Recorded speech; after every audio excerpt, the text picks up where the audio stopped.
My name is Chris Lastovica.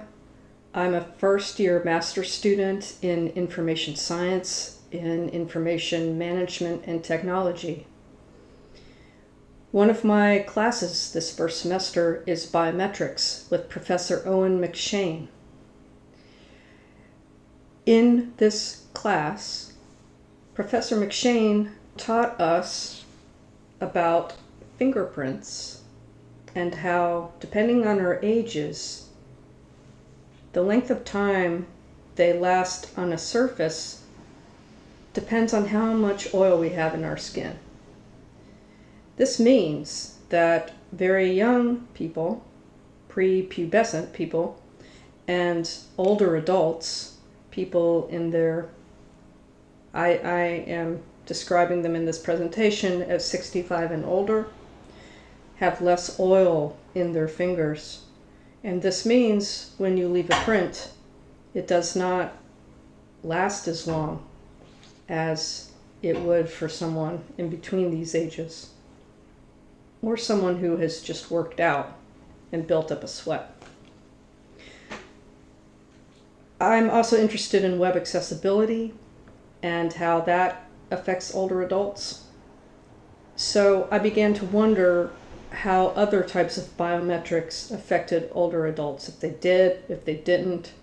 And that's what I'm going to be talking about today, as well as sharing some of these modalities and how they work. First, we'll talk about some of these modalities of biometrics, but I'd like to give the definition first. A definition of biometrics is that they are physical or behavioral human characteristics that can be used to digitally identify a person to grant access to systems, devices, or data. And I would add, or buildings.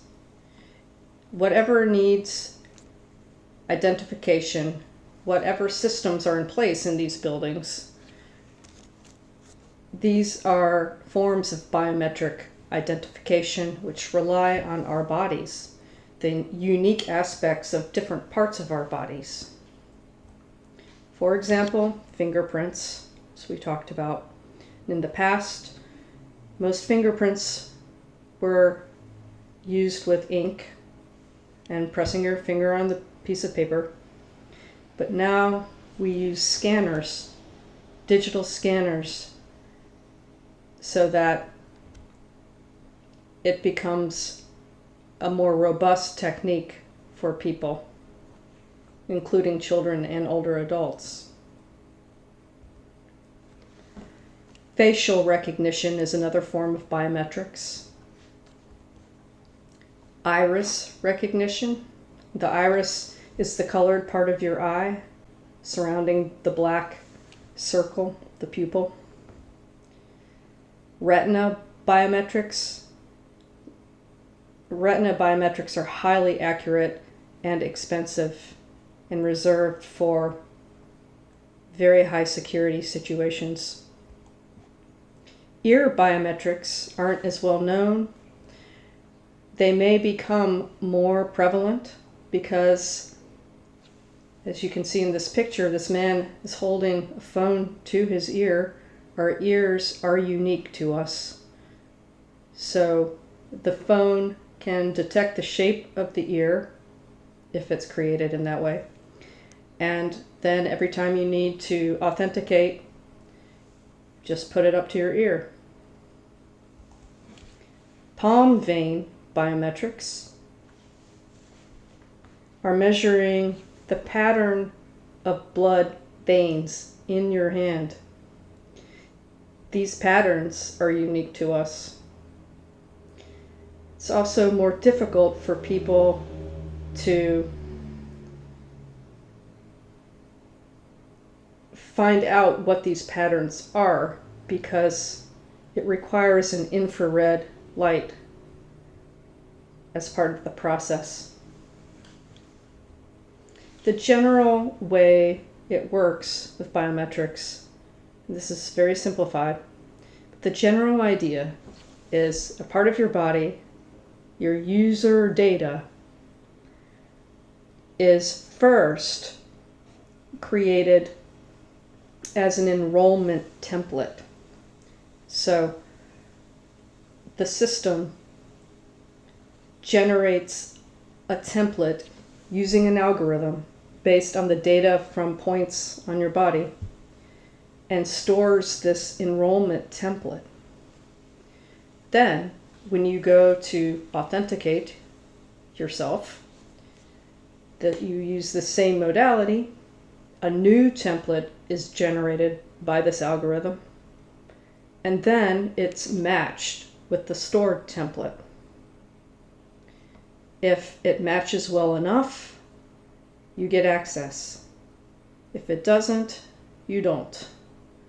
And if you're like me, who sometimes needs to put their finger on the phone over and over until it matches, because maybe when I enrolled my original template, I didn't do it in quite the way that I like to angle my finger when I use my phone in real life,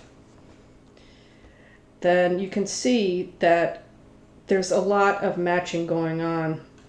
And if it doesn't quite match up, even though it really is me, it fails. And this is what I'm interested in particular concerning older adults. How often things might fail, or is there a beneficial biometric modality that makes the user experience a bit easier? Now I'm going to give an overview of older adults. There are some misconceptions about older adults. For example, I think many of us have heard stereotypes that older adults don't remember, are not really able to do a whole lot, even though in real life, many of the people we see who are actively working in government are older adults. I think there's a bit of a disconnect between media, jokes, stereotypes, and what's really occurring, which is we're healthier as people, we're living longer in general, and dementia, for example, is not a normal part of aging. It's not to be expected. A very small percentage of people have dementia. Many people live into their 90s and beyond, according to the National Institutes of Health, without significant declines in thinking and behavior. So this is something to look forward to. Recent studies have shown that many cognitive changes as we age are positive, such as having more knowledge and insight from a lifetime of experiences.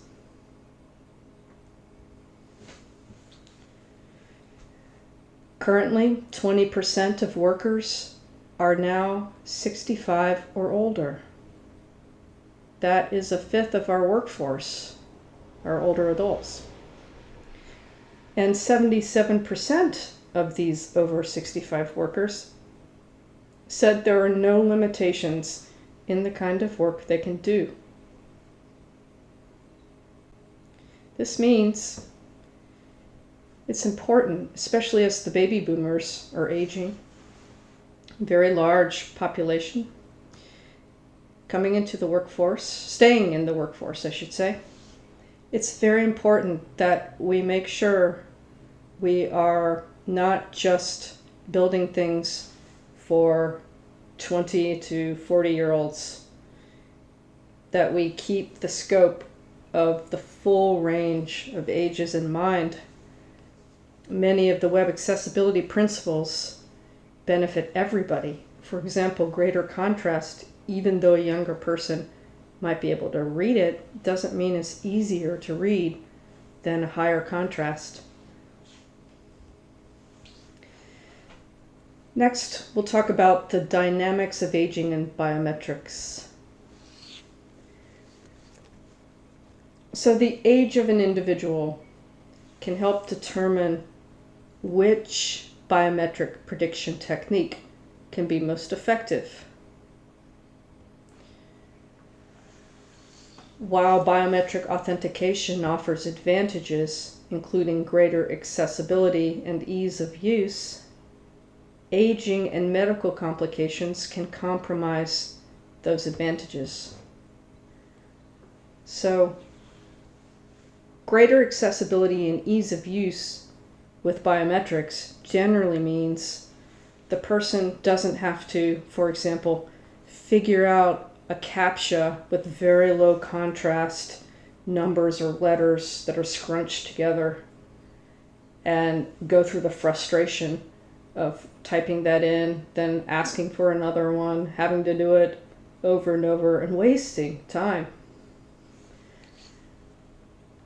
Biometrics the idea is that when it comes to authentication, it's providing, one, a more secure, but also an easier way of gaining access in many cases.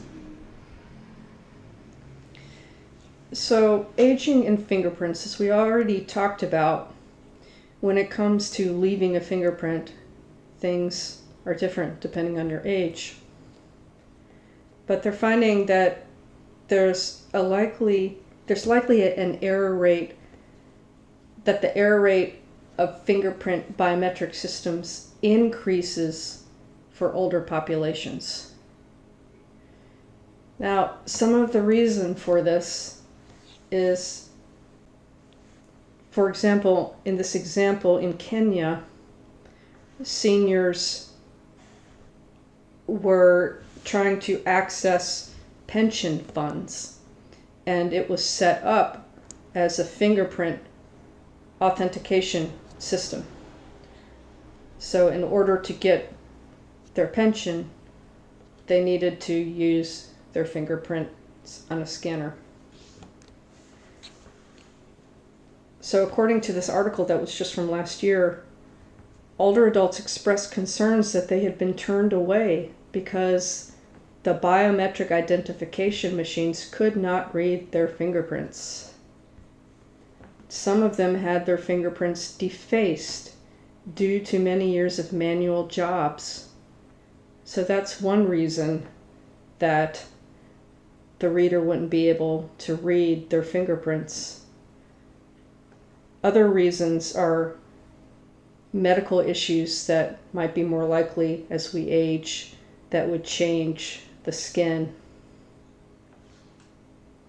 So fingerprints aren't the ideal biometric for older adults. Next, we'll talk about aging and facial recognition. Facial recognition has been controversial. Companies like Facebook, Snapchat, who have integrated and invested a lot of money into facial recognition, privacy concerns. So actually, for older adults who are developing more wrinkles, scars on their faces, if you're using a current biometric template of the face, then there can be a higher rate of accuracy for older adults because their faces have become so very distinct. And the rate of successful matches can be higher than young people. The problem comes in when we're talking about aging templates. For example, a template from 30 years ago compared to now. So where your fingerprint would not change unless you had these other issues of working or health related issues, elasticity. the face, much of the face does change. Whether you have a medical issue or not, it's going to change. I'm already getting wrinkles. I have a new spot. It's just the way it is. So there's a lot of research happening right now in how to deal with aging templates. How to, if you're trying to identify someone, how to deal with a recent picture and a really old picture. Some of this research shows that the traditional approach, which is using extraction, both this traditional approach and the current cutting-edge approach of using deep learning are both using what's called invariant signatures, which means the parts of the face that don't change. No matter what happens to your skin, it really has to do with the bone structure. The eye size as well, the center of the eye, the center of the nose, and then that's where the focus is. So there's a lot of progress in this area for template aging, which will contribute to the accuracy of facial recognition. But as it stands, it's still a good choice for older adults. Next, we'll talk about aging and iris recognition.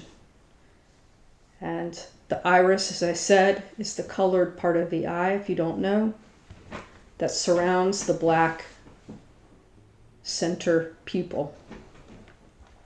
This is another excellent biometric for older adults. The reason is, as we age, our pupils don't dilate as much. So when we're younger, they dilate. They're more responsive to dilating, which means that black center of the hole gets bigger.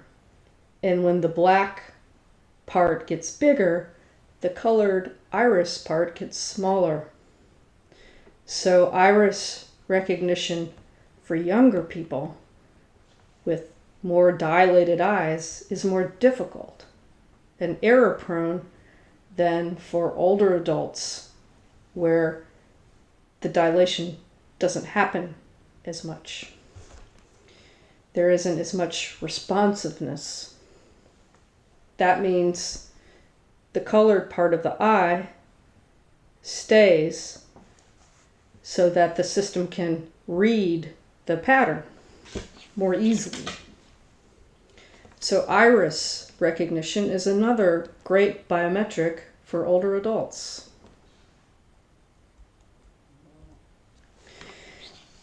Iris recognition has the same issue as facial recognition in that the template age is an issue, because if you have older templates with more dilation compared to recent templates with very little dilation, there can be issues.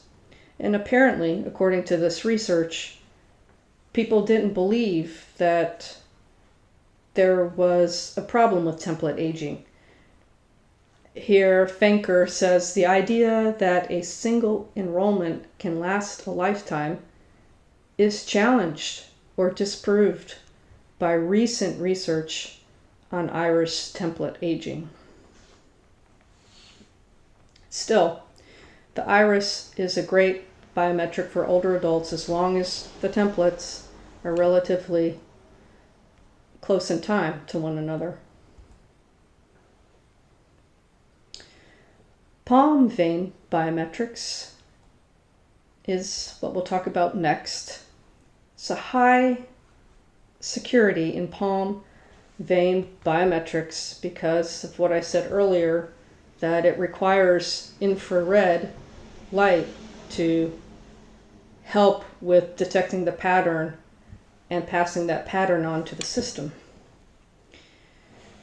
So it's not like you can just take a picture of that when you're walking down the street.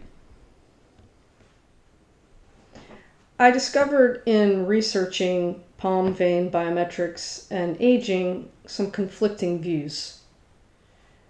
One view is that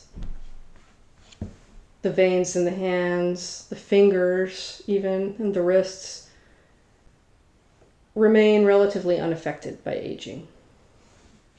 Another general view is that as people age and their health changes, which is more likely as we age that we get more health issues, that there are changes in skin properties like pigmentation, and according to the scientist Dr. Wu, a thickening of the skin layer that can have different effects on palm vein recognition. I didn't find much more than that. I believe this is still being studied. It's very cutting edge. They're still trying to figure out what can affect what and how to prevent people from being able to spoof, hack into fraudulently spoofing the system so that they can get around it.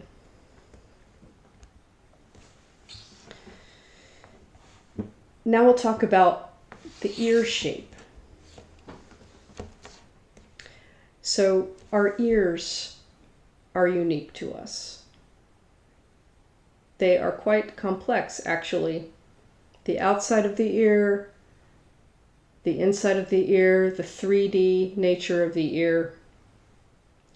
And fortunately, in terms of aging templates, this isn't much of a problem because the ear changes very little with age. There are other benefits to ear biometrics, such as, unlike with facial recognition, where if your facial expression changes, it can affect the match quality. You don't have to worry about that with your ears. They're just stuck on the side of your head. Most people don't have much control over moving them. And the immediate background of the ear is pretty much the same. It's just your head. So ear biometrics are very promising. For older adults, they're very promising as well. There's nothing about being older that is going to make this worse. It could be very helpful, actually, if someone is not able to respond. If, say, a hospital has an original template, an enrollment template of the ear, and this person, for whatever reason, can't be easily identified, it's very easy and non-invasive to figure out if this is the same person by using ear biometrics. Other benefits of ear biometrics are there isn't a hygiene issue because there's no need to touch the ear. You can analyze the ear from afar. It doesn't have to be the phone right next to your ear. Also, unlike the iris and retina biometrics, which are shining lights and getting right up in your face, there's not as much anxiety. In fact, you can just be asleep with your eyes closed and they can deal with your ear biometrics. The last modality I'll talk about is ear acoustics. This is very recent, what they're doing with ear acoustic authentication. So what happens is sound waves are shot into your ear canal and, you know, bouncing around the ear canal, and then when they come, they reflect out. When they reflect out, these systems are able to measure the shape of your ear. This is very promising because I'm wearing these headphones right now. This technology can be put into headphones so that I could be listening to music, get onto a website, need to log into a particular thing, log into my phone, and these waves would be sent through my headphones. I wouldn't have to do anything. This would just happen. I would really like that because I get so annoyed having to keep authenticating all the time, especially with Duo. Maybe others can relate to this. So I would love to just be able to have something that is just happening like that, just measuring some part of my body. Now, one interesting benefit for older adults with ear acoustic authentication is that a lot of work, especially by this company NEC, is going into wearables. So hearing aids could be a form of hearing acoustics in wearable form, so that someone wearing their hearing aids, if they're built for this, wouldn't have to do anything. And this could be really beneficial for older adults. Thank you so much for taking the time to watch my presentation. I hope you enjoyed it. I hope you learned something you didn't already know. And thank you.